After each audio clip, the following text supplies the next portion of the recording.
Hey, what's up, everybody? This is Charles Sebastian. Welcome you guys to another episode of the DREAMERSPRO show. We cover everything from sports, hot topics, classic debates, entertainment.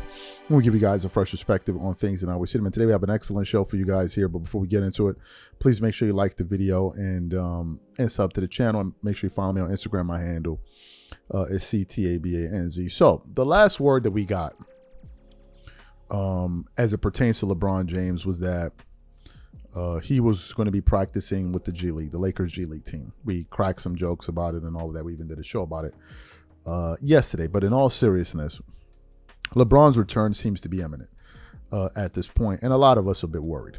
A lot of us real Laker fans are worried. Why? Because the Lakers look fantastic. They're fun to watch. There's no drama. Do you notice there are no storylines? There's no drama. There's no drama. Isn't it refreshing? I mean, it's been a while. Hasn't it? Where you can just watch the team. There's no storylines. There's no, does this guy need help? There's none of that going on. None of that going on, right? And a lot of us are just kind of like, oh my God, this guy's coming back. I hope he doesn't mess this thing up. So this morning, I came across an article here from Fadeaway World with the following headline stating, one of the best things to happen to the Lakers, Dwyane Wade on LeBron James's injury and Luka Doncic. It says, Dwyane Wade makes his feelings clear on how LeBron's injury has impacted Luka Doncic and the Lakers. It continues on. Dwyane Wade and LeBron James were one of the most iconic duos in NBA history. Therefore, hearing him say that LeBron's injury is one of the best things to happen to Luka Doncic and the Lakers is rather surprising. Interesting. Let's continue on. On one of his most recent episodes of his own podcast, Time Out with Dwyane Wade, the Heat legend spoke about Luka Doncic and the Lakers and explained why he believes LeBron James' absence is one of the best things that to happen to them. I like what they're doing. You know, all the questions that that were asked of me, like, what are you going to be looking forward to coming to this season? The main thing I said was like, I'm focused on Luka. Continues on. Luka was number one on my list because I wanted to see how Luka was going to approach this season. You know, obviously the biggest news in basketball last year was Luka getting traded, right? That's when the NBA season really started last year, said Wade, while addressing the circumstances that brought Doncic to the Lakers. Got a chance to see him over the summer and see how he approached this summer, taking care of his body, shutting everybody up when it comes to his weight and all the things that people, like to pull up when it comes to greatness.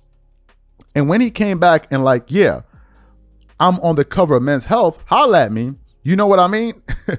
And I think one of the best things that happened to not only him, but also to AR, Rui, and all the other guys is that LeBron has been out.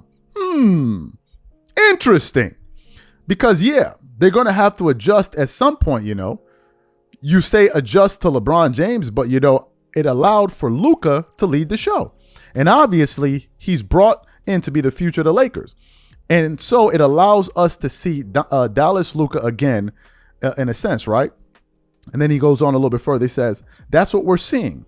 But also you see his evolution and growth, or see how well he plays with another guy like Kyrie that's, good with the basketball in his hand. How does he play with that dynamic? AR is the other guy who's showing you that he can score 40 or 52. And then the article then goes on to say a few other things. Look, D-Wade isn't breaking any ground here. The only part that's groundbreaking about all of this is that it's Dwyane Wade. That's the only groundbreaking part about all of this. And the article then goes on to say a few other things like the next big question is, will LeBron accept being a third option when he returns, blah, blah, blah, blah, blah. Look, guys, Dwyane Wade is saying what we're all seeing. The Lakers look good. They're fun to watch. There's just a different energy about this team. There is no drama. In fact, the only drama surrounding this team this year is whether or not LeBron is going to come back and what role is he going to play. Have you noticed that? You notice on nights when the Lakers lose games, there's no talk about, does Luka Doncic have enough? Have you noticed that? Have you noticed? Ain't it a shift in things? And this is what the Laker fans have been missing. More substance, less drama, and toxicity. So Dwyane Wade saying that, hey, man, he feels is a good thing.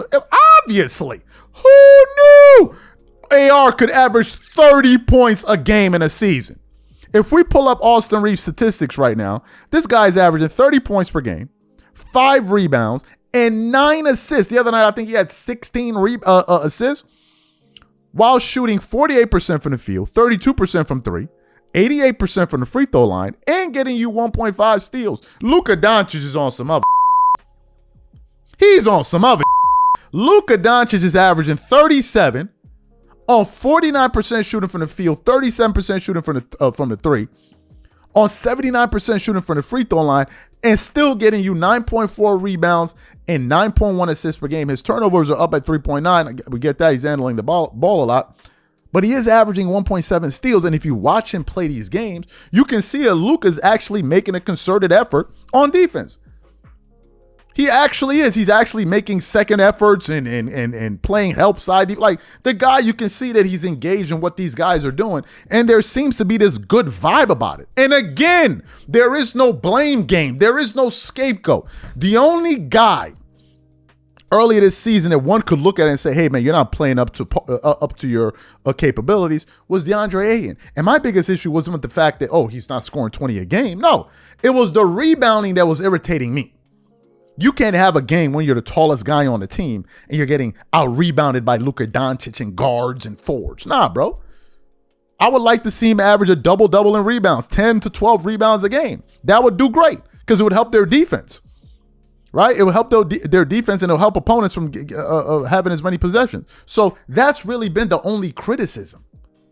That's been the only criticism. So D Wade saying he likes the way Luka can lead. Well, bro, this is the Luka we saw that year. This is why I was absolutely floored listening to people last year criticize Luka like he didn't just come from the NBA Finals. Oh man, Luka with LeBron James, man. You know what Luka gonna learn from LeBron. LeBron got knocked out in round 1. Luka in the finals, but he need to learn from LeBron. Like, what are we talking about? Oh, LeBron gonna show Luka how to do some sit-ups and how to do some push-ups. Then the guy gets in shape this summer, and they're like, it's a LeBron effect. Really? It's not that Luka worked hard, worked on his diet, went to the gym, took his physique. No. Even that, they wanted to give credit to LeBron. Like, come on, are we joking? Are we joking? So now when you even hear, because you already heard players like Paul Pierce and others say, hey, look, the Lakers need to consider moving on from this guy. But when you're even hearing his former teammates saying it, bro, the writing is on the wall. The writing is on the wall. Now, I already gave my recommendation early this year. Who cares what I think? I understand that I think LeBron should have retired this year. It would have been very simple. But now you want to stick around. You want to come back here. The team is gelling. They look good. They're number 4 in the Eastern Conference, in the Western Conference with 8-3 record. You now want to come back. You better not mess it up. You better not mess it up. Because if this team starts losing, I'm blaming his ass. I'm just keeping it a being with y'all. That's who I'm blaming. Don't be surprised. You come to Dreamers Pro, you know what you're going to get over here, buddy. You know exactly. I don't want to hear people crying in the comments. I don't want them opening up jars of honey and wiping the tears out of their eye. I don't want to hear none of that. No twerking, no shaking, no gyration, nothing.